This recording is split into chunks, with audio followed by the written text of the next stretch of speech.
Hi, David. Welcome to the Design You podcast. How are you today? Delighted to be here. Thank you, Tina. My pleasure to have you. Now, just to fill in the people who are listening, you are blind. You've been blind since birth. Exactly. And you know what I love about what I know of you? You have done 2 Sydney to Hobart yacht races in your own yacht, and your yacht had the best name ever. Out of sight, out of mind. So, I owned it jointly with a psychiatrist, Mike Epstein. We couldn't resist the title. oh, it's perfect. So tell us about being out of sight, out of mind. Tell us about your life and what can we learn from you? Well, look, I was born prematurely in a country hospital in central New South Wales. Mm-hmm. And being born prematurely, I was in those days subjected to an incubator, which is oxygen, and the excess oxygen with uncovered eyes caused my blindness.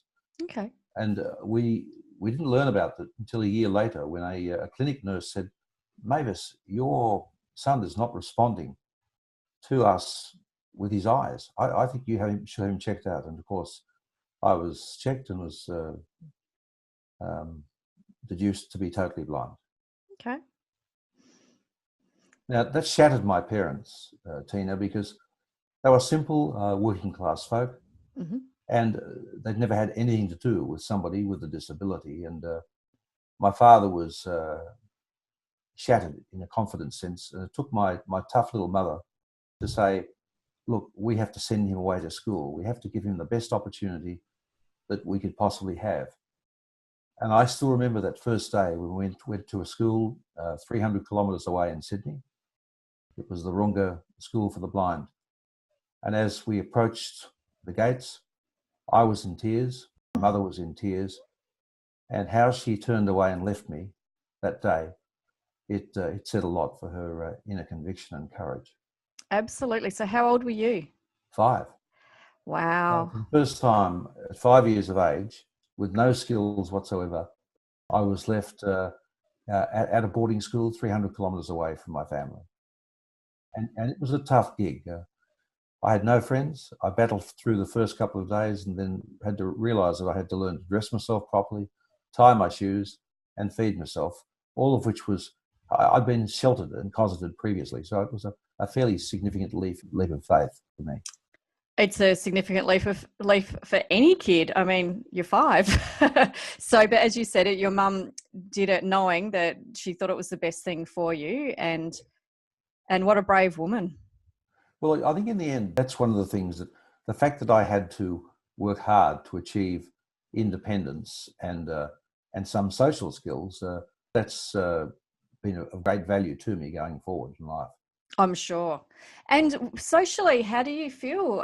It's not something I would have thought of, but how do you feel as a blind person that you're disadvantaged socially? Well, one of the issues that we had was that Runga School for the Blind was not only for totally blind people, but also partially sighted. And the partially sighted kids, in many cases, did not belong to either world. Yes. They had chips on their shoulder, and inevitably we had bullies. Mm-hmm.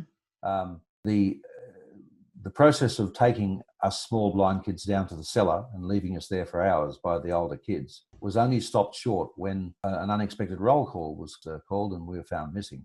But the most incredible thing that ever happened to me was that the commissioner for railways, Dr. Windsor, presented our school with the most elaborate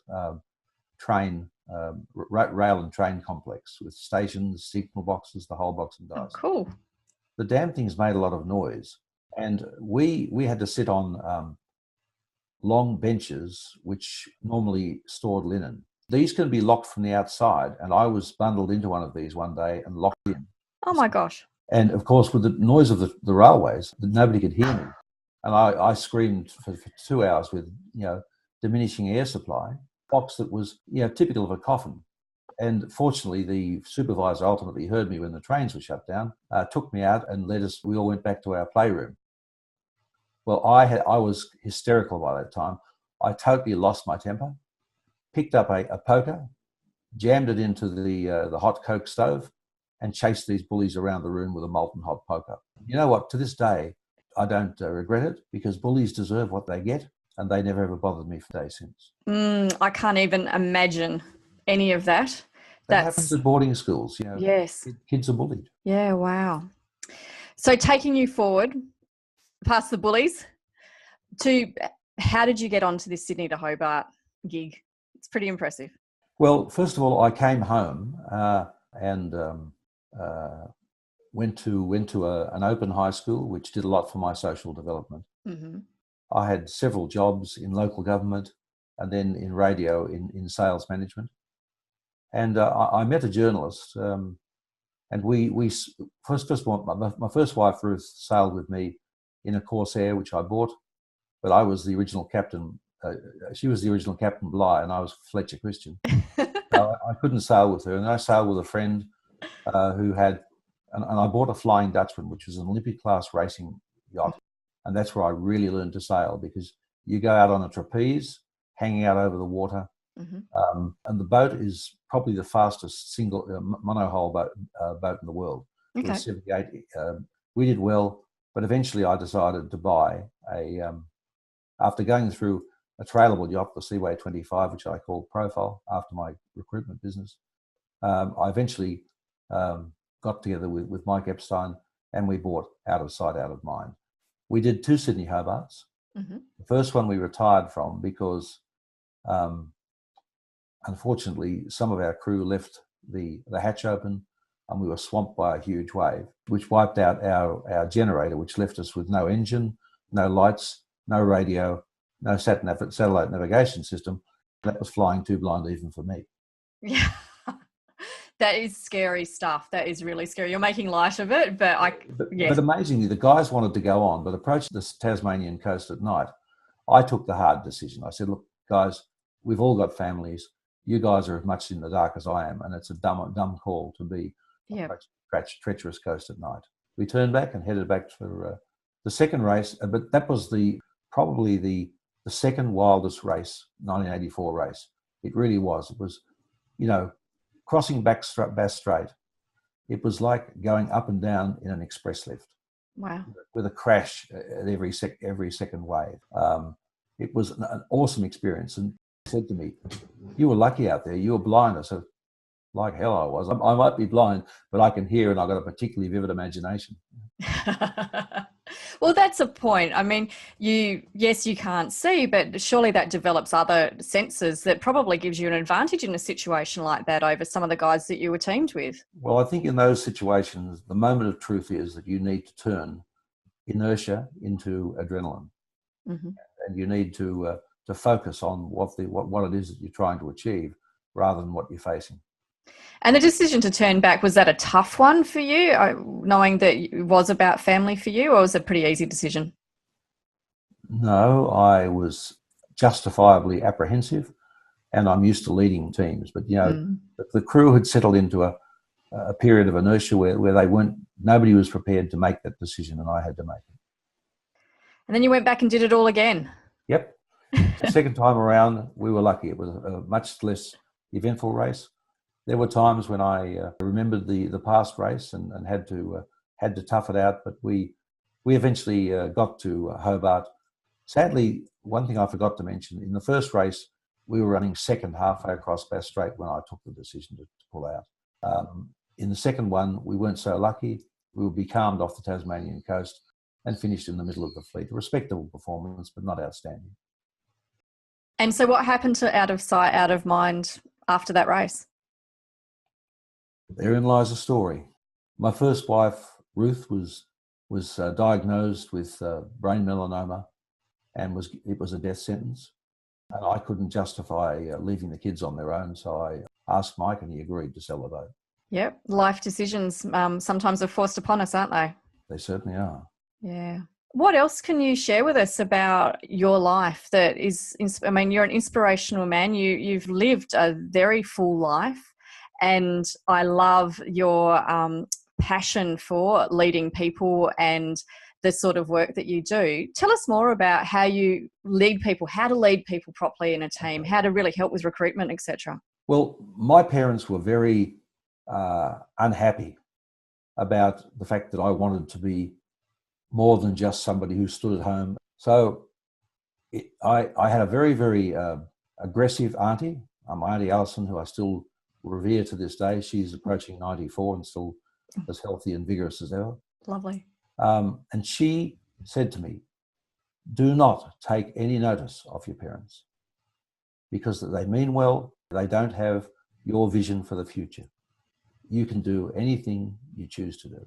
So I approached Tony White from the Department of Labour and Industry, and he came to Muswellbrook and got me my first job as a local government clerk with the Upper Hunt County Council. And I had a receptionist clerk there for 3 or 4 years, got very, very bored. And then because I was in music, I had a group called The Talisman. I was the singer and saxophonist. And we went to a place called Gulgong, and 20 kilometres away from there is a place called Mudgee, where there was a radio station. I was interviewed on air prior to our musical gig by Frank Halloran. The owner of the station, Ron Camplin, said, you have a radio voice. If you want to come back and look for a job with me, I'll be happy to talk to you. Wow. He did, and I joined radio as an announcer. I had difficulties because, I couldn't see the panel, I couldn't see the lights that dictated volume, etc., which would have blown the transmitter or distorted the message that was going out to our listeners. And Jack Sullivan, the engineer, he put together a series of lights, etc., which helped me, find or control the transmitter. Oh, fantastic. Yeah. But I got bored with being a DJ. It didn't suit me. I did some work in news, in sport, but being on air wasn't me. Mm-hmm. I was an okay radio announcer, but was eclipsed easily by my good friend Matt Ponsonby, another blind guy, who eventually went on to be a star at 2LT and 2UW Sydney, mm-hmm. and then became one of Australia's leading voiceover artists, doing roles like pirates and so forth. Matt was a natural for radio. So I went into sales. Ron said to me, okay, you like football? Let's put you into sales. Because you know so much about football, help me call a game. I'll put earphones on you and a microphone, and I'll speak to you through the earphones and you can conduct the play. And Ron would say, he'd give me the name of the person, Turner, Perkins, whatever. So here's a call of a game. On the halfway mark, the scrum is put down, Coonabarabran's advantage. The ball comes out to Irwin. He flicks the ball to Nilsson. The ball comes out, is intercepted by Kanoa, the Mudgee winger, who streaks down the touchline and scores under the post. The crowd of that game trebled to see a blind guy doing this game. Absolutely. Come halftime, I was totally buggered and I had to retire. That would be exhausting, having someone talk in your ear. Yeah, but it was good. It was fun. So I got into sales. Being a blind person, I can talk, but my mobility was restricted to guide dogs and a white stick. Mm-hmm. So it was essential that I become a telephone sales aficionado. And to do that, you need to put yourself in the place of the other person you're going to call. Mm-hmm. This was easy for me because my Auntie Alison got me into debating. Okay. Debating was something that was my first love. I absolutely adored it. And in that situation, you have to build the case for the opposition before yourself. So it was easy for me to put myself in the position of the other person and say, if I were that person and I were to receive this call, when I put down the phone, would I be happy to have received it? If I couldn't answer that question in my own mind, I had to go back to the drawing board and improve what I was going to say. That is great advice. I want to spread that one to the world. That is fantastic, David. And then, of course, I moved on. I've had my trials and tribulation in the wine industry because it's an old maxim, you shouldn't make your hobby your work. And I got into wine because one of the directors of 2MG Mudgee, Jack Roth, was the director of Craigmore, a vineyard. Mm-hmm. And Jack took the decision it was cheaper to get me interested in wine and get me slightly Mozart and Liszt rather than by advertising. But eventually he was doing both. So that was the beginning of my passion for wine. And you got out of it before you drank all the profits. Is that what you're telling me? Not guilty, Your Honour. So we've got a boat, we've got wine, we've got sales. You're doing pretty good life. I think I want your life, David. Well, after the wine industry, I decided to get into, I was looking for a job. Mm-hmm. And the recruitment consultants who interviewed me, I thought were frankly inept. And I looked at it and I said, well, you've learnt to sell intangible services through radio, intangible than radio airwaves, let me tell you. Why don't you, and you enjoy people, so why not become a recruitment consultant? And I did. A guy called Jeff Slade was my mentor, and I worked with Jeff for 3 years, during which time I had to lift even my high standards of telephone selling, because you were dealing with high quality corporates and high quality people. And I developed, and because I was blind, I didn't need to see people. I would interview a fraction of the number of people that other people would, because I didn't need to see them. Yes. And I'd spend 5 minutes more on the phone to them, with the result that I probably interviewed 80% less people than other people, which allowed me to concentrate on selling. Yes. And in selling, when you're dealing with corporates and companies with various problems, you again have to be infinitely more intuitive, analytical in terms of making phone calls. So I believe I developed telephone selling to an extremely high order. Let me say this, many of the people I placed for hundreds of thousands of dollars a year, I never got to meet. I interviewed them by phone, I placed them by phone. This included people not only throughout Australia, but internationally in New Zealand, the UK, and the US and Hong Kong. So tell me, what's that intuition? What is it that you can pick up in someone's voice that we could all learn from? That is an extremely interesting and difficult question. I think you develop a picture of the person in your own mind, which I think replaces what you call body language, and you listen to intonation. And the name of the game in the end is that you learn to ask insightful questions. Yes. For instance, the sort of interview that you're conducting with me today is exactly what I did with my clients, insofar as I don't believe in asking predictable questions. I believe in having free-fall conversations, because that tells you a lot more about the individual than straight questioning will ever do. And it draws people out, and that's part of the beauty of it. And obviously, if you're recruiting for someone, you actually need to be able to get to the bottom of it, because there's no point, you talked about being really bored in your first couple of jobs. There's no point you as a recruiter putting someone who is not going to fit into a company just to fill the seat. Right. Well, after 3 years, I left Jeff Slade, and I spent 7 years with my partner, Ian Knopp, with our own company, Profile Management Consultants, which had offices in Melbourne, Sydney, and we had arrangements for people in Hong Kong and New Zealand. That ended, sadly.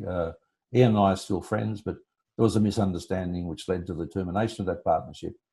And I went on my own as a recruitment consultant for some years. And I worked as a national HR director for a chartered accounting firm, and eventually became a consultant to the recruitment industry. In other words, my former competitors, I had the experience at that stage to advise them, to recruit for them, and to help them build their businesses.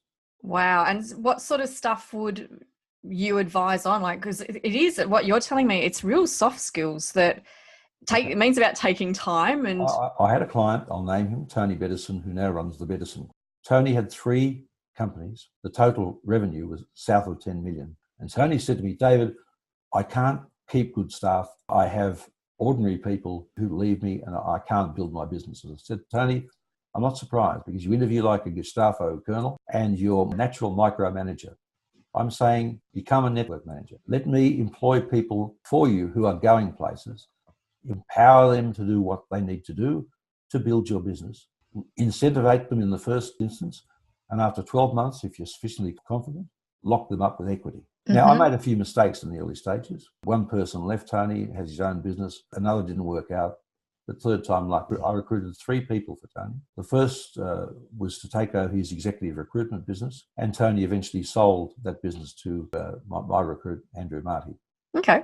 But the other 2 companies, they're the story. Alison Watts and Ben Wood, who are still friends of mine, joined the company. They were doing $10 million a year, remember. 15 years later, that company was doing north of 300 million.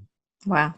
And they sold the business to everybody's advantage to a Japanese investment company. Because a guy took advice, stepped back, let better people to do the job, do it. That is such valuable. I wish more people in business would take your advice on that one, because it is. We've all got our own skills. Let the people do the things that they enjoy doing and are good at, and let them run with it. Now, of course, Tina, I got out of recruitment I headed towards the corporate speaking circuit, as you know, which is where I met Tiny Tina. That you did. And yeah, look, I got a lot of satisfaction out of speaking, but in the end I got bored. Yes. Because telling my life story all over Australia had no appeal to me. Yep. You know why? Because I don't take it seriously. I had problems to overcome and did so. Mm-hmm. Other people might be fascinated with them, and that's fine. So I got out of the speakers circuit and I'm in the throes of writing a book called Life in the Blind Lane. So tell us about Life in the Blind Lane. Just what's the sort of assumptions that you feel that many of us would make when they're seeing you walking along with the street with your dog, who's also called Tina, great name. Exactly. Well, what I did simply was this. Sam Cawthorne was gracious enough to admit that he used a ghostwriter to help him write. And I looked at my writing style and said, you're good at writing formal business letters, agreements, this sort of stuff.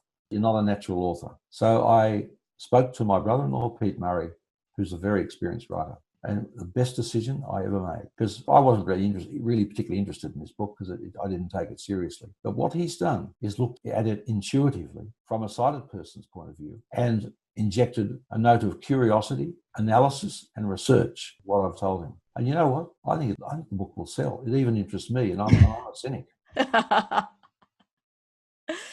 Do you think it's the insight that's making it saleable? What, the curiosity? I think that Pete is a natural raconteur, and he's curious, and he's a very disciplined researcher, and he's put a lot of meat on the bones of what I've given him. And I'm so happy that this book is.